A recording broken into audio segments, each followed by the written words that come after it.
За юу уцхан.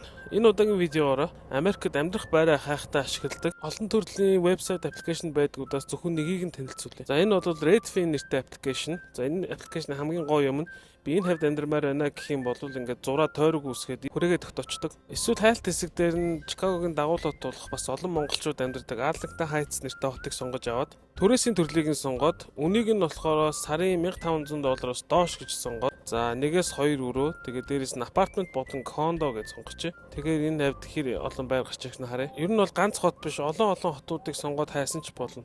За энэ Arlington Heights нэртэй хотод болохоор за нэг 4-5 байр харагдаж байна те. Эннийх нь $1300-ын байрыг сонирхоод үзье л да. Нэг унтлахын өрөө, нэг угаалгын өрөө те. 625 square feet буюу за нэг 58 орчим метр квадрат гэж байна. За дээрэс нь pet friendly буюу амтан тэжээд болдог. За байранда air conditioner болон хөргөгчтэй юм байна. Сургуулийн хувьд бол сайн байна шүү дээ.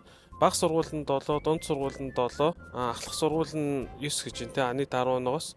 Ер нь бол дунджаас дээгүр гэсэн үг. Тэгээ гайгүй сургуультай болоод ирэхээр энэ хавийнх нь үнэлгээ нь өсөөд байрных нь үнэ нь өсөждөг байхгүй. Ер нь тэгээд байр сонгоход бол хамгийн чухал нь хүүхдийн сургууль. Тэгээ хамгийн гоё нь хүүхдийн сургуулийн бүх юмыг судалж болно.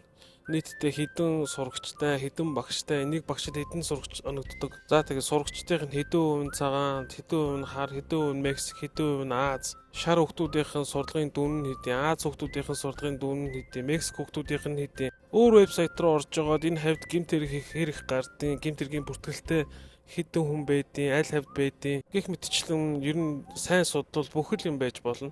За энэ дээрээс нөгөө Google Map-аар энэ саяны харсан байрны гадна талбай нь харагдаж байна. Машины зогсоол, байш нь гаднаас хэрхэн харагддаг те. За энэ дараагийн байр нь болохоор 950 square feet гэж нэг 88 орчим метр квадрат гэсэн үг. 1375 сарын.